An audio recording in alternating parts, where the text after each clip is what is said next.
back to the channel. This is Rob here at Smirking on Reviews, back to talk more Crime Story Season 1. It's nice to open on John Polito here from Crime Story, the late, great John Polito. We're on Season 1, Episode 8. It is called Old Friends, Dead Ends.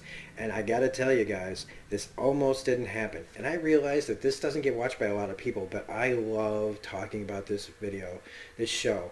So if you are watching it, for those of you that are watching it, please, if you want to, like the video, great. Share this with other people because I really want more people to find this show. Even though that hair is so dated. It's supposed to be 1963, so whatever. But I really want people to find this show again. This was taken off of Amazon. I went to watch the newest episode, and they had taken it off Amazon. It wasn't even available to rent. It was unwatchable. They had the picture there, and everything else was gone. I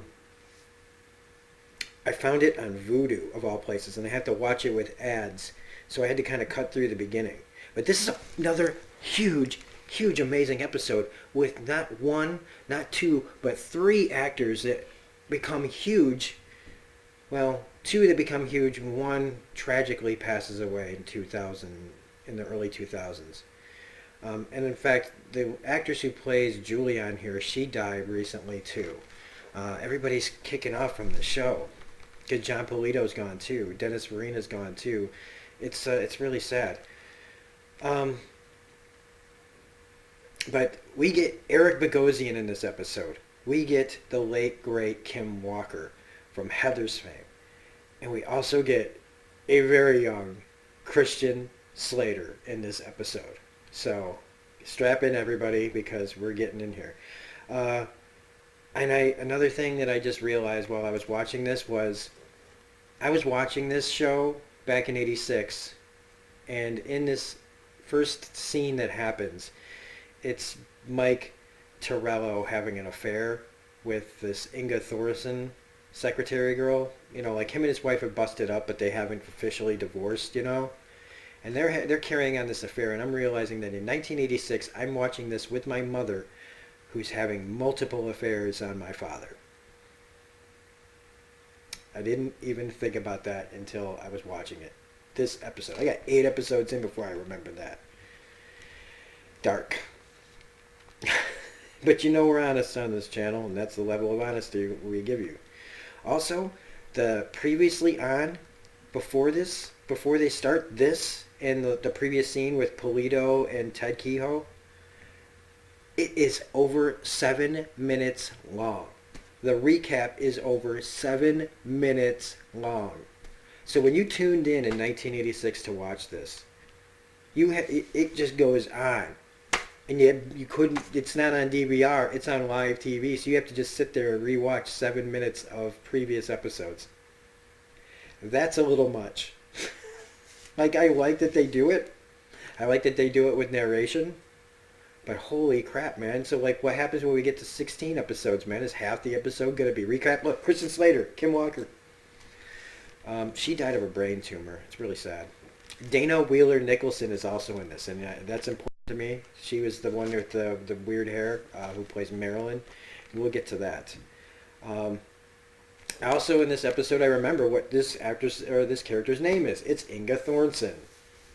And so she's carrying on this affair with Mike, who's already just head over heels in love with her, basically. He doesn't want to be anywhere else. He doesn't care about anything else. Mike is fucked up. He's just gone through a marriage that he ran into the ground. Whether or not it takes two to tango, it was mostly him. Okay? And now he's run right into the arms of this woman who is about to get married. He is not living a healthy life. But that's one of the reasons why I love this, because he is a very, very, imperfect person. He's not some heroic character that you see in a lot of these shows that are just uncomplicated, black and white characters. Mike lives in the gray, man. He might see things as black and white in his job, but in his personal life, he lives in the gray as hell area. Ray, though, he wants to that's the beginning scene where we see the bottling company, which is cool seeing old-timey bottling companies and stuff. He wants to use legit businesses to funnel their and launder their dirty money through. And Ted Kehoe is part of that. Ted is the guy that they put on the pension board to get money and loans from, basically steal money from the pension funds that have to get paid back when they launder the money. But they really kind of fast track a lot of the problems that happen here. Bartoli doesn't like it, and I thought it was dumb at first, but then it turns out for story's sake that it really wasn't a smart move. Not because using legit businesses doesn't work, it's the people that you hire to do the work that could be the potentially bad things here. And as we can see, like Ted, Ted meets Bartoli and Ray. I would think that Ted would know who Bartoli and Ray Luca are. It turns out he does. It just seems like if you're so close to Mike Torello, why would you be asking him to be a part of your thing, knowing that you're gonna, like right after you guys have been having conversations about him working with you, why would Mike ever want to work with you when you're working with criminals, knowing what Mike is like? But Ted's just money hungry, I guess, or power hungry. Ted's assistant, though, here that goes into the Justice Department is played by Dana Wheeler Nicholson. And first off, Dana Wheeler Nicholson is muy caliente, guys. She is hot. She's also a pretty decent, I shouldn't say, I always do that and then I say, oh, and she's also a pretty decent actress. She's a pretty decent actress that happens to be Stone Cold Fox, okay? I'll try to say it like that. And speaking of foxes, she was in one of my favorite episodes of The X-Files called Syzygy, where they go to a town where the planets are about to align and it's causing all sorts of cosmic insanity in this town that all pins on the fact that these two girls that were born on the exact same day. It's a nutty episode, but she is great in it, and I always somehow find a way to make a connection to The X-Files. But she's Ted's girl. And Ted tells Ray that they need the money that they loaned or everyone is in deep shit. They've already defaulted on a loan of $200,000. So this whole thing gets started and it immediately just hits the skids. Like, what happened to $200,000 like that? 1963, where did $200,000 go?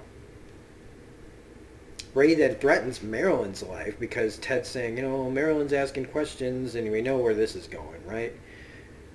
Ray's plan is failing because of the people that he brought in. Like, Ted maybe can be trusted, but Marilyn can't be. And so they have to use Marilyn as the plot device that eventually leads to Ted realizing, which is still fine. But Marilyn immediately, like, they're talking about whether she can be trusted. If she can't be trusted, something has to be done for her. And I'm going to pause this because we're heading into the ad territory, and there's 3 of them. That's what happens when you have to watch this on Vudu. All right, we're back from commercial. So immediately, when they talk about Marilyn's trustworthiness, we see her walking into the Justice Department. Just boom, right off the bat, she goes right to the Justice Department, and she starts working with them about what's going on with Ted's business and what she's up to. So this escalates super fast, just like Mike's complete collapse of his marriage. So if there's one problem with this show, it's that they're really speeding through plots that would probably take months, weeks, maybe even years to get to, as far as in real life, like how things work out. But the FBI tells Mike that Ted's involved with giving $10 million for a Manny Weisbord casino. And he's just sitting there like, oh, good God. So, and even some feds here want to use this as a way to prove that Mike's dirty. And then Mike is told by the Fed, the one that's actually a decent guy, that, that Ray Luca's involved. And so here, at least in this scene, where they're in, I think this might be Wrigley Field, where they actually filmed this. I think this might be Wrigley Field. He confronts Ted over this, who was very defensive about his relationship with Ray, like saying, the business side of it, sometimes you're going to be working with people that maybe you don't like, or they're not always on the up and up, but it's about the business and the money, and then none of that's illegal. Mike is basically telling his friend his friend that he went to Korea with, that he's known like so long in his life, that you're fucking up big time, pal. And I love. There's a lot of really great lines that Mike gets in this episode. One of them is, "Once you're in for the duration. The contract expires when you do." So Mike, he asks the Fed, man, he needs to see the file on what they have on him, on Ted. But the Feds aren't supposed to do it. They're like, we really can't do this for you, man. But he's like, look, this is my friend.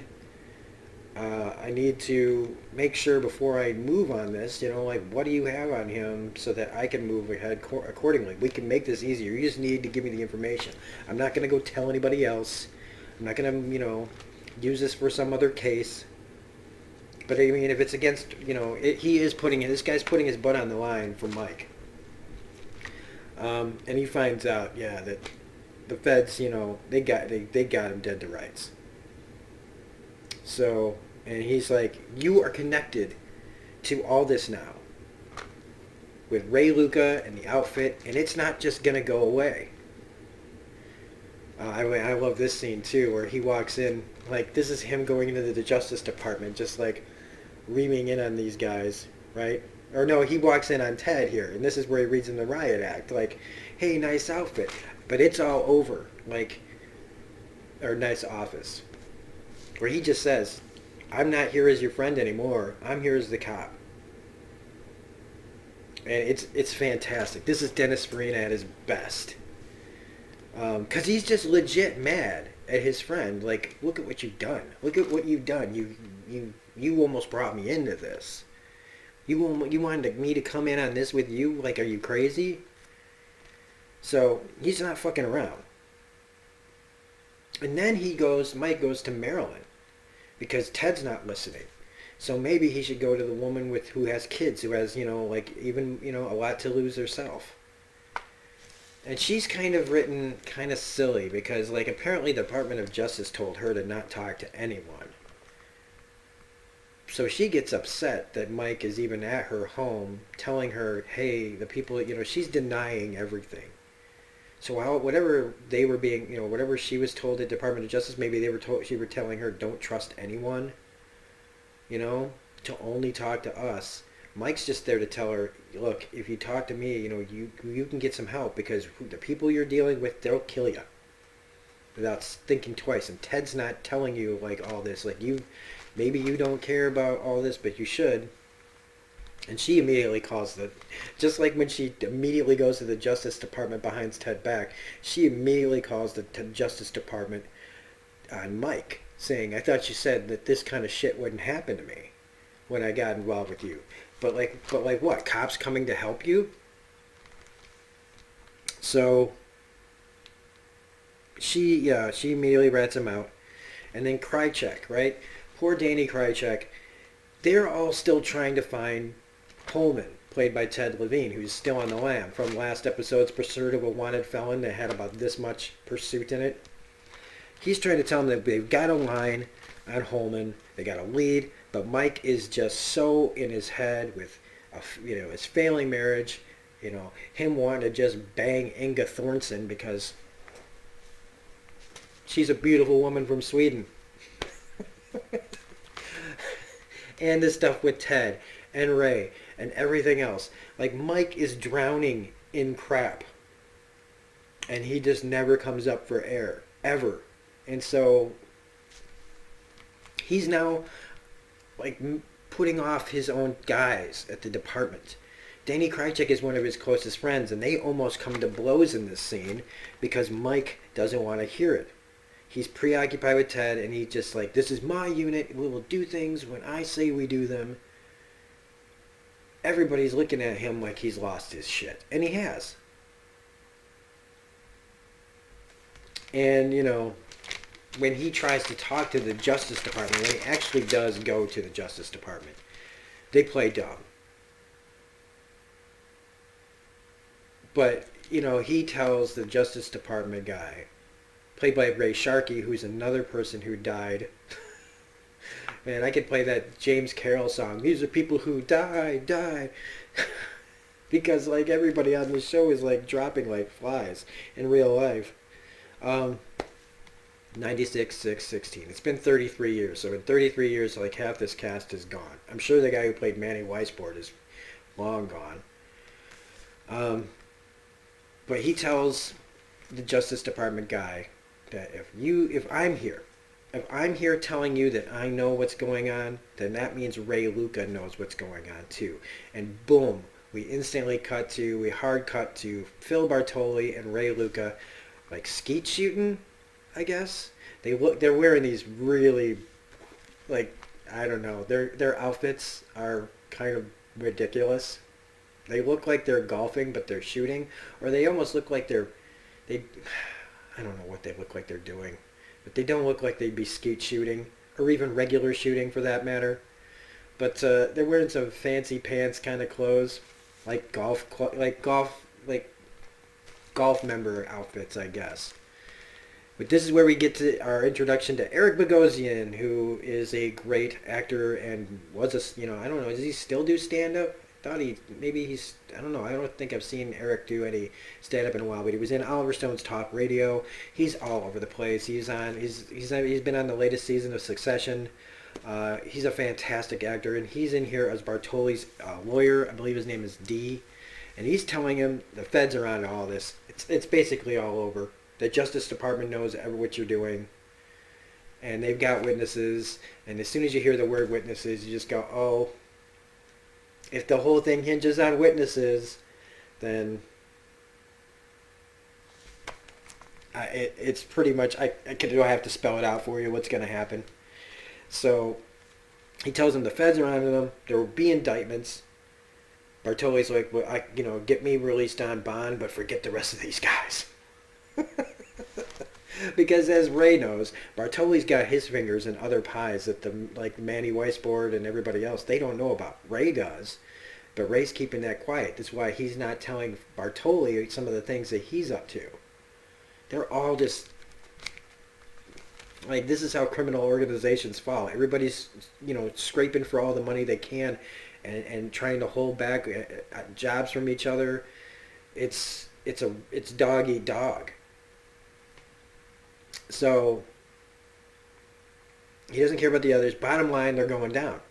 Bottom line, because the witnesses, Bartoli lost the $200,000, bankrupted them. Ray says, you bankrupted us, and now I got to take care of it. So what's interesting here is Paulie. Paulie is a secret stoolie for the cops. Look at this. What are they wearing? What is this? I don't know. I guess it's not that fancy. It just looks weird.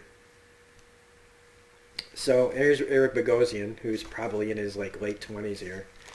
So Paulie's a stoolie, but he's still going on all these jobs. Like, he's being allowed to earn as a criminal informant for the cops. I find it strange that the cops haven't been bringing him in more, because he's here with Ray following Marilyn around.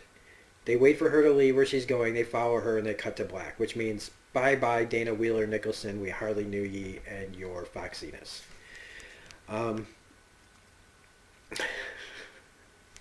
But Ray goes home, and this is where we get to see his wife for a change. Instead of, I think we've only seen her maybe once.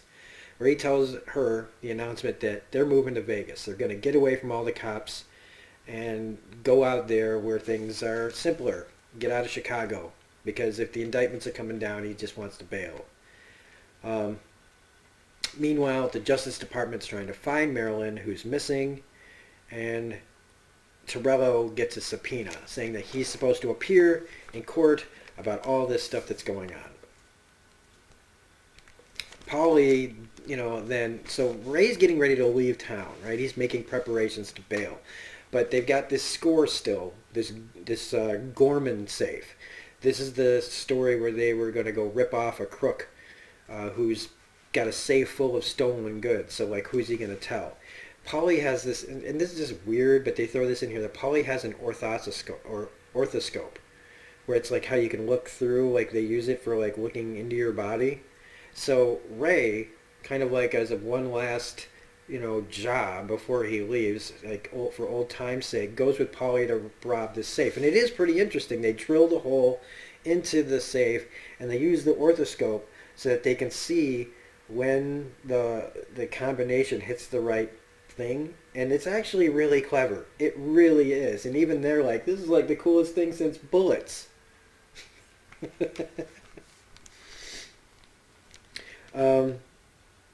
Meanwhile, David Abrams, played by Stephen Lang, is helping Mike with the Justice Department, trying to lay out the law parts of this that Mike doesn't understand, which is nice to see that David, is willing to help the cops. And as soon as Mike finds out that Marilyn's missing, he's like, she's dead. And I don't mean he doesn't exclaim it like it's something that he just figured out. I mean, he's just making a loud blanket statement that she's dead. This is all. Your case is fucked.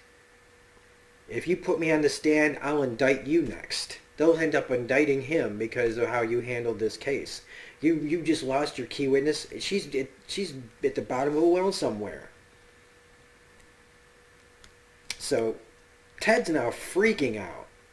But Ray doesn't care about Ted or Marilyn. And Ted's just telling him, like, he's saying all the wrong things. And I feel like Ted's pretty fucking stupid. He seemed like a really smart guy in previous episodes, but we really hadn't seen him in his professional life. And professionally, Ted's an idiot. So this is where and we're going to pause it because we are into commercials again. Isn't this crazy? Every week it's going to be like this now. It is kind of funny coming back from this, like, we're back from commercial. So it's like I'm actually out watching it on live TV. This is the part, and I wish we were already here in the video. In fact, screw this. We're going to fast forward to it because I just really want to get to it. Let's see if we can.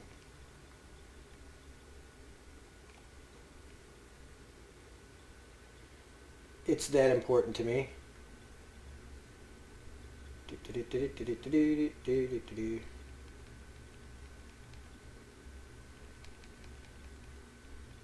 Yes. Come on.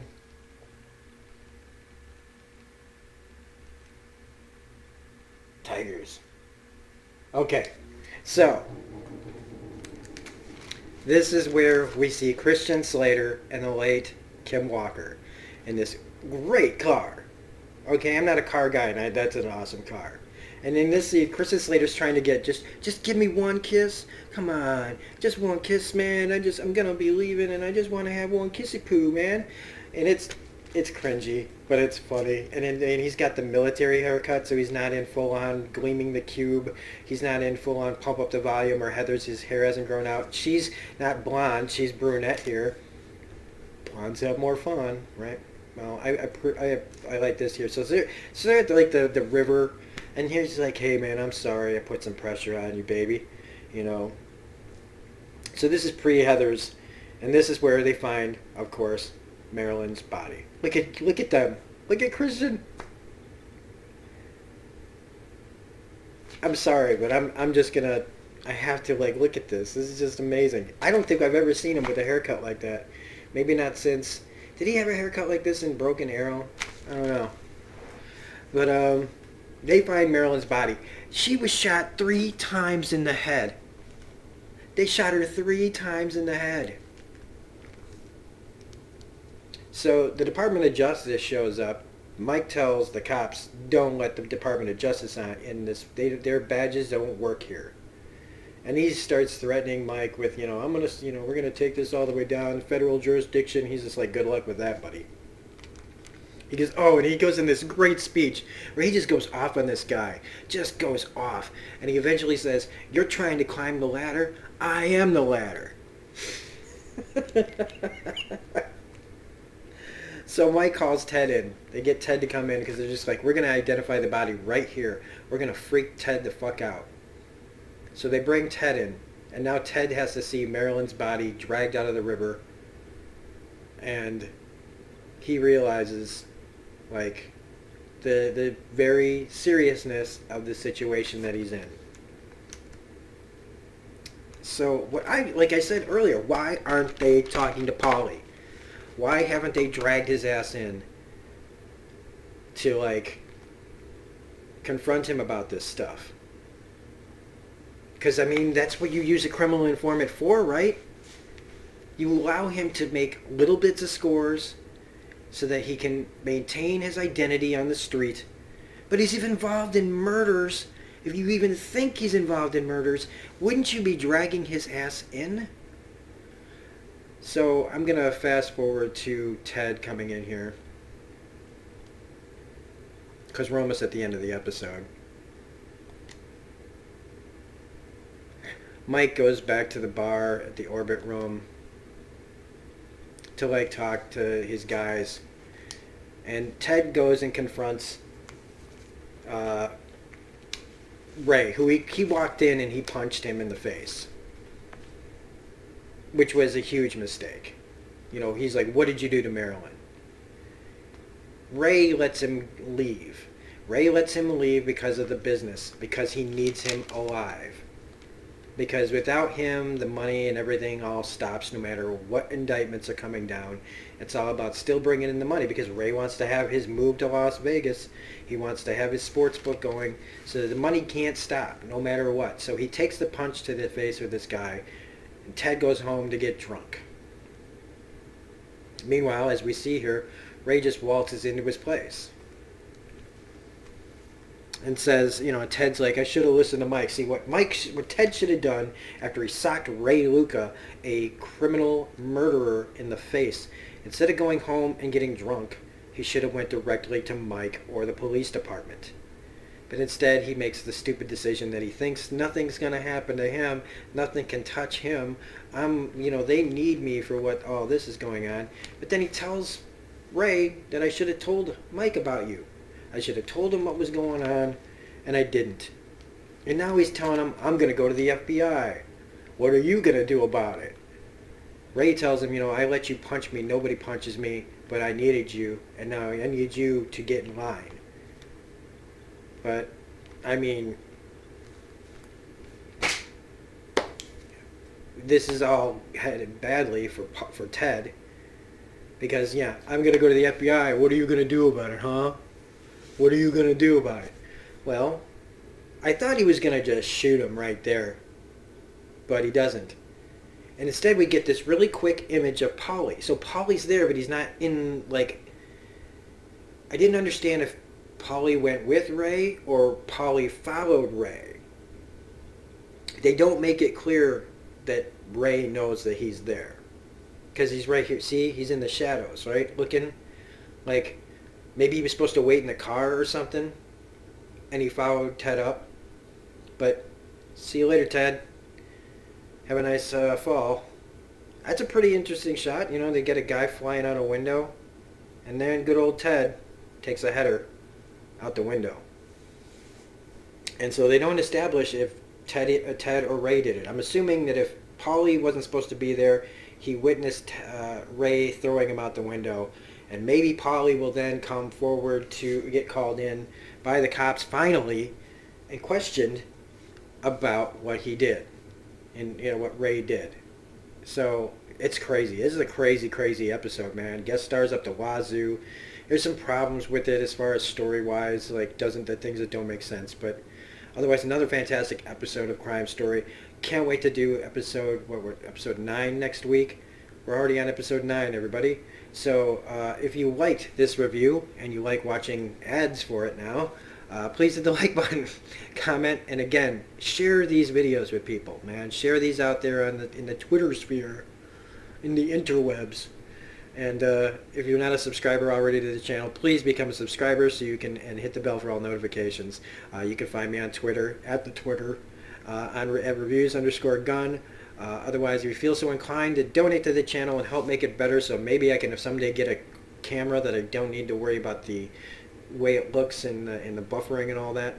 You can go to my PayPal at paypal.me/smirkinggunreviews. Otherwise, this is Rob saying we'll see you next week for more crime story. Otherwise, you can check out all the content on my channel. We've got over 1,100 videos, along with 1,100 subscribers. We're getting close to catching up to my video count with subscribers. Someday, if I keep cranking out videos like I do, we might never catch up.